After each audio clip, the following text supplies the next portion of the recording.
All right, good morning, guys. Quick sound check. Make sure everybody can hear me. Sound check 1, 2. How's everybody doing this morning?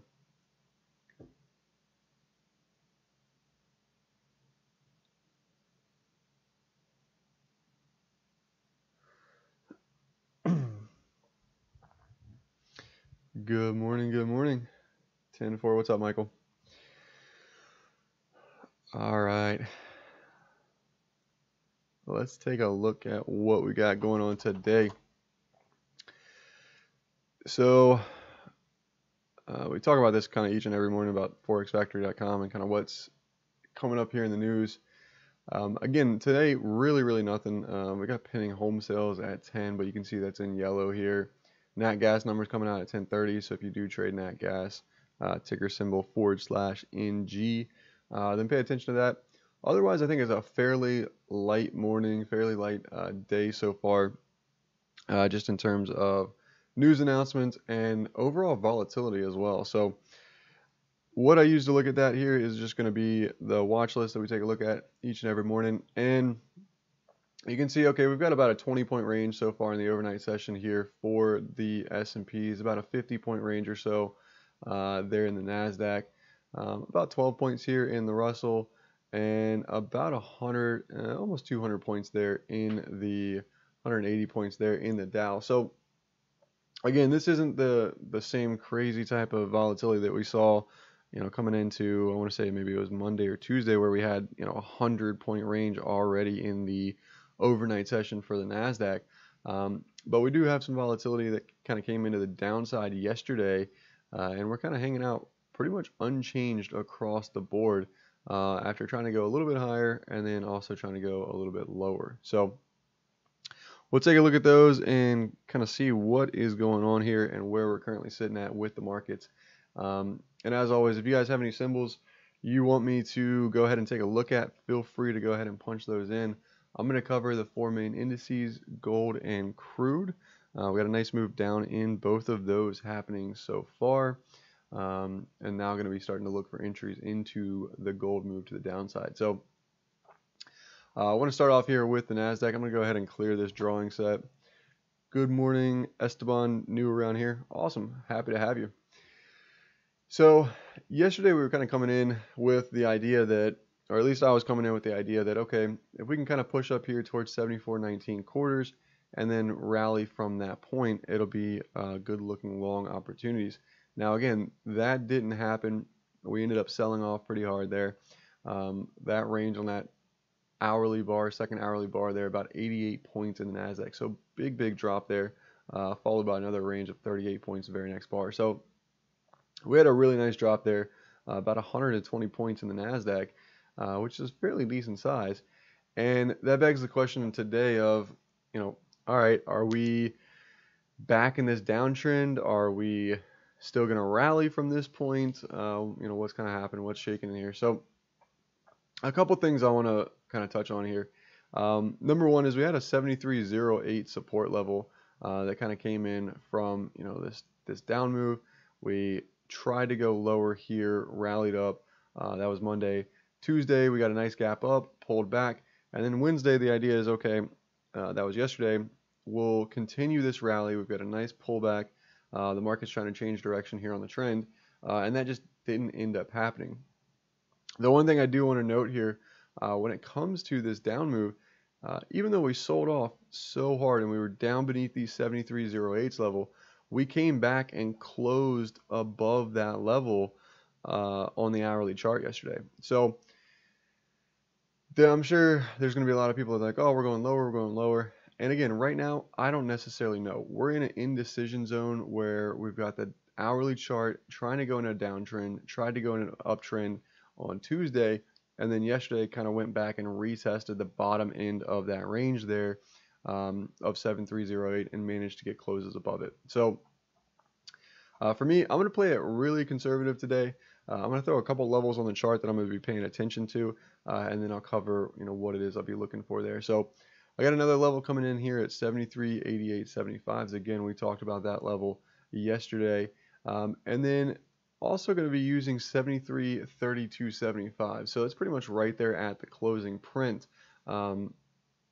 But what I'm going to be doing with that level is if we do get beneath that level, then all long bets are off, right? If we get beneath 73.32 75s, we should go straight back down into kind of 73.08s there. Now, if we're able to kind of hold above that for the day, then we've got an opportunity, we've got a potential to trade up into 73.88 75s. Now, for me, I'm going to be super conservative. The only trades I'm looking to take today to the long side, right, are going to be divergences that set up kind of later into the day, 10:30, 11 o'clock, something like that maybe. Or if we do finally get this move up through 73.88 75s, then I don't have a problem stepping in to the long side from that point. Otherwise, if we're just kind of hanging out inside between 73.88 75s, 73.32 75s, then I'm not really going to be looking to take much unless it's that divergence. If we crack under 73.32 75s, like I said, I think we go back down to 73.08s. At that point, that will be essentially the third test of this level, and we'll see if that ends up cracking. If that does end up cracking, then I think we can look at short side trades, with plenty of room to the downside to go here. So that move will likely take us kind of down here into 72.46s. So there's about 60 points worth of movement there, potential, if we crack 73.08s. Anything in between here of 73.3275 and 73.08, I am not going to be putting positions on inside of that range today. So that's about a 24-point range there. I will not be touching the markets inside of that range. So that's going to be what I like to call my do not trade zone for today in the NASDAQ futures. All right, moving over into the S&Ps here. Go ahead and clear this drawing set as well. Kind of the same thing. Like we had the 72.92 75, 72.90 50s level come into play pretty aggressively yesterday. There was also a divergence down there. You can see that divergence right. Let me see if you guys can actually see that. Yeah, you can see that there. Right underneath my face there is a green arrow on the chart. That is a divergence that came in right at that level just yesterday. And I think we're going to see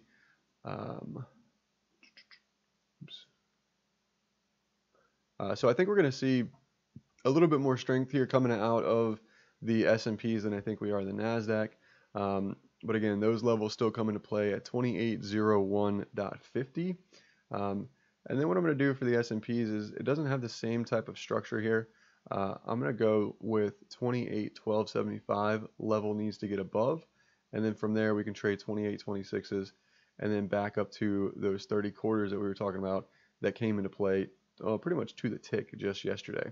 So kind of anywhere between 2812.75 and 2801.50 in the S&Ps is going to be my do not trade zone. If we can get above 2812.75s there, then I think we've got some room up to the kind of 2826s to 2830s. If we crack back under 2801.50s, can get some confirmations down there, then I think we've got a shot at, kind of filling back down here, testing these 2792 75s. And then from there, realistically, the next level doesn't come in until basically 2784s. So there's a decent amount of room here to the downside as well in the S&Ps. But overall, again, going to focus on, this do not trade zone today. If that is going to be where we stay, which is where we've spent, the majority of our time so far this morning here and in the overnight session, then I'm just not going to be looking to pay too much attention to the S&Ps. So that's what I'm looking for there when it comes to the S&Ps. And the reason I want to clearly define some do not trade zones is, we had a couple opportunities yesterday to get long there, and while I think they were still valid trades, I don't want the same thing to end up happening today, where I ended up getting caught in some longs that didn't actually confirm. So outlining that do not trade zone very specifically today to keep me out of any trades that would arise or could potentially occur inside of that range. So moving on to the Russell. That Russell pulled back into 1510.30 yesterday. You guys can see that here on the chart. And we've established some levels in here. It's really interesting. So if you look at, so let's go to the S&Ps real quick. If you look at the S&Ps, we're going to focus on the opening print, right? We didn't get the opening print yesterday after we broke down, right? 28, 24s, we never tagged that again. Same thing here in the NASDAQ, 73, 85, 75s. We didn't even get close to tagging that. And then take a look at the Dow here, right? Dow comes back up, trades it to the tick pretty much. 698 opening print was 697s there. That ends up happening kind of right towards the end of the day there. But then take a look at the Russell. The Russell actually kind of comes up, trades once, twice, 3 times kind of right at its opening print yesterday. So Russell here coming into the day, I think is going to be a little bit stronger. And that's even given the fact that crude oil sold off about $1.50, and Russell was able to still manage to rally back off of these lows. Didn't even get back down towards this level. It actually stopped here, which is different from where the S&Ps and the NASDAQ stopped. So just keep that in mind here when it comes to the Russell. I do think the Russell is a little bit stronger on the day, and actually on this cycle that we're in right now, this kind of transition period.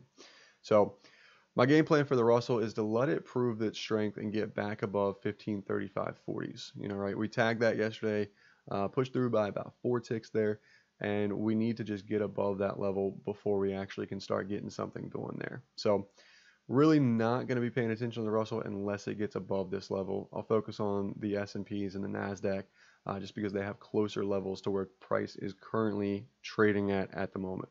But I do want to see the Russell get above that level, and that'll give us a little bit more indication that the rest of the markets could follow along. Good morning, SoapNet. Good morning, New here. Can I take a look at the BA news? I'll take a look at the BA chart. I don't typically look at the news, but yeah, I'll take a look at that chart as well. All right, take a look at the Dow here. Which one is your course and how much is it? There'll be links in the description below, but the best course I would say is the MLT Pro course. And something I'm going to be adding to as well.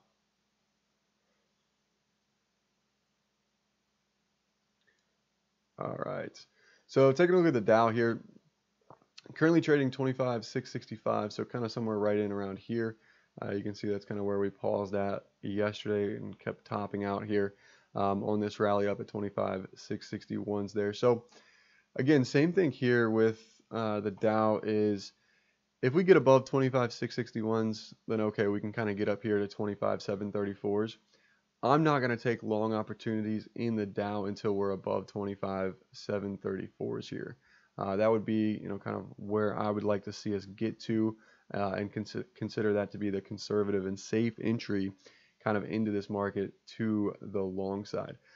Again, at the moment, we're not quite there yet, and I'm fine with being patient in order to get there. Same thing here as the rest of the markets. If we can crack 25,527s to the downside, then I think we've got some room to kind of drop there. We didn't quite tag this prior support down here of 25,437 yesterday. We got a low on that bar of 441, so about 4 ticks off of that level. So if we do get beneath 25,527, we've got some room here of about 100, about 90 points there to 25,437s. So I don't think that's going to be the reality here, but again, if it does end up happening, then I'm not opposed to taking this move to the downside in any of the markets.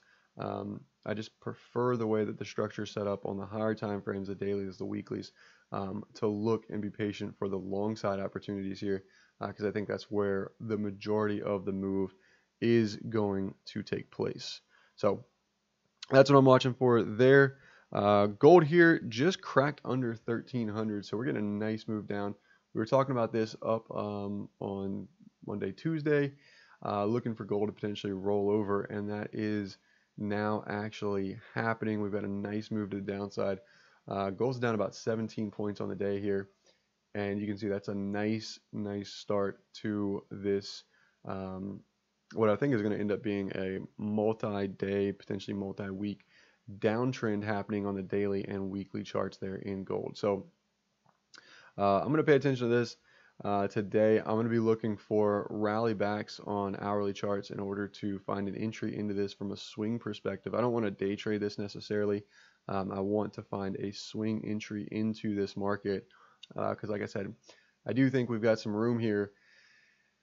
And, you know, realistically, we've got kind of first level here that we can trade down into is like 1250, 860s. So it's a pretty decent swing from this point. It's about 40 points or so from where we're currently trading.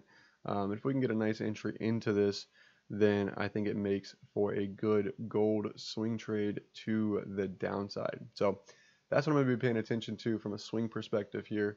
And it just needs to give a rally, give some sort of entry here into the gold markets.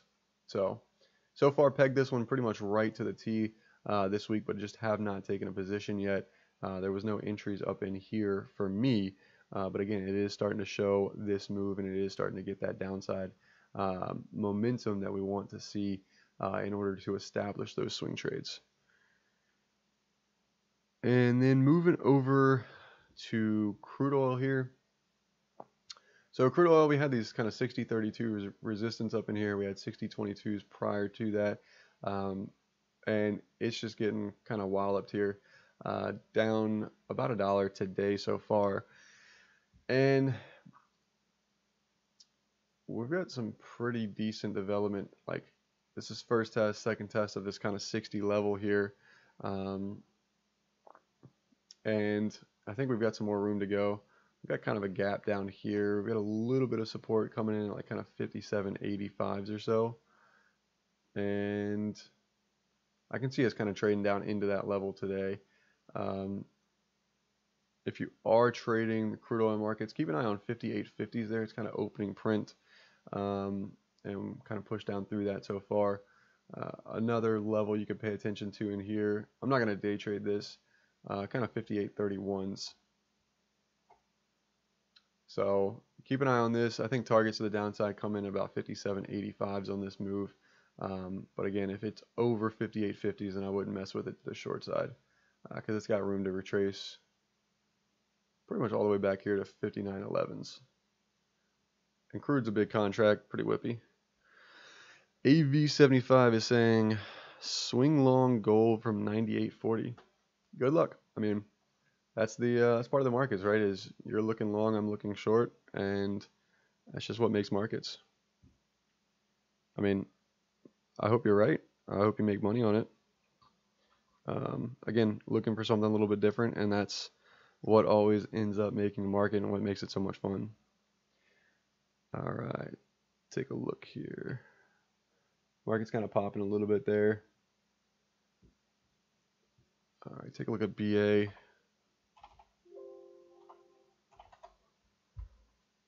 Again, if you guys have any symbols, feel free to throw them in. We wrapped up a couple minutes early there. And I don't see where BA is trading in the pre-market. Give me 1 second. 375. Yeah, so I've been talking about this a little bit each day in BA. I think BA is kind of done down here. I think it's done going down. I think it goes higher. And in fact, may actually look at putting a swing position on in this today. So let me take a look and see. We got one more day for expiration. That's going out to next week. That's going 21 days out there. So let's see. We can sell those. Buy. Sell. We can get that for like a 15-cent credit. Put your break even at 374.85. I'd even be willing to go even on that.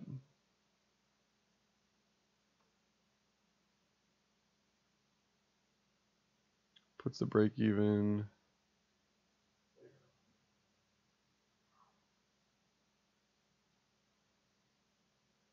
$374.99. I'll send that order. So what I'm gonna do, I'm gonna sell the 375 put, buy the 372 half, buy the 380 call, sell the 382 half call, and I'm gonna put that in for a 1 cent credit. Puts my break even at 374.99.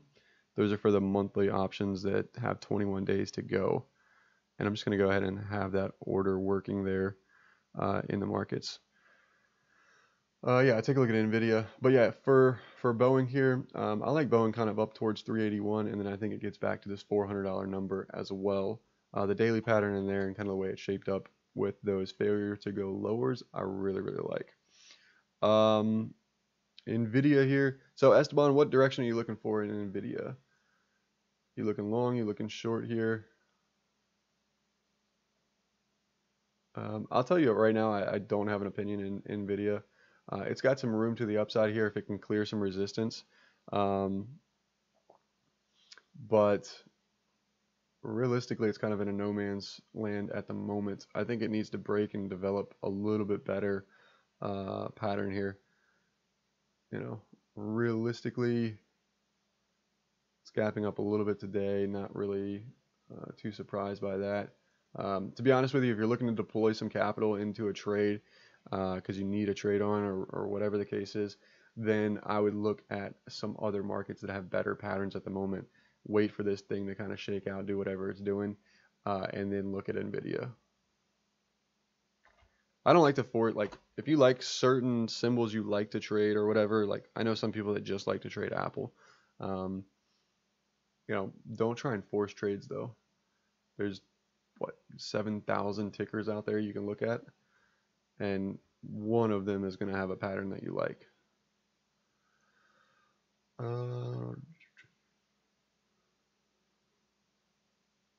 Down about $1.50 here in Facebook.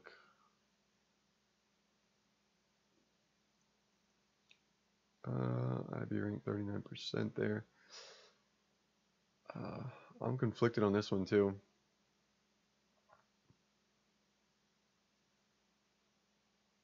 I really am.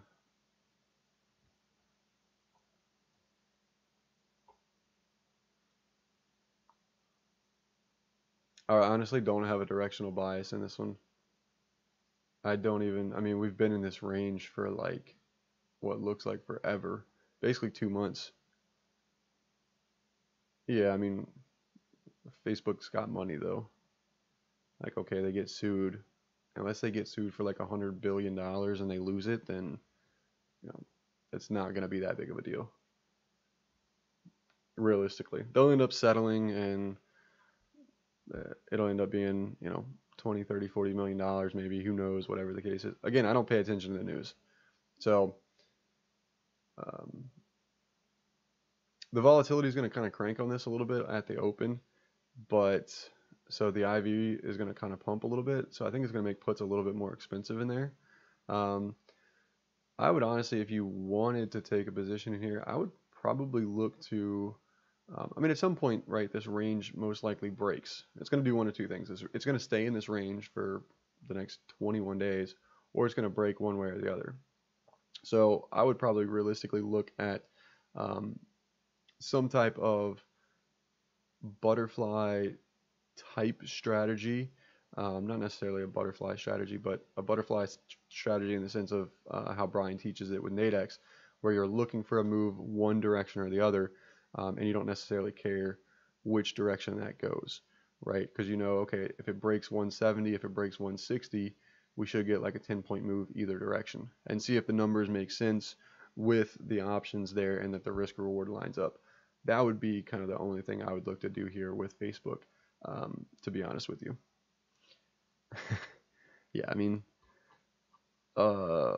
United Airlines got sued a lot last year, I think it was, right? And we're still at the same point. Actually, I don't even remember when all that was going on. Oh, that's Under Armour. There we go. Yeah, so BAC options. Yeah, last ticker symbol here I'll take a look at is BAC. Looking long or short there.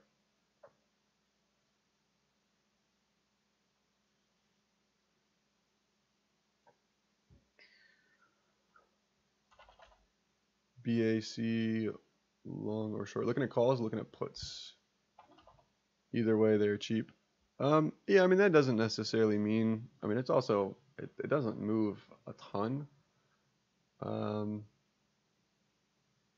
So 27 bucks, you can get to 27 for basically $1.50. So you need $1.50 move if you bought both sides. So I don't know. I don't see the trade in there. It needs 28.50s or 25.50s to even break even there.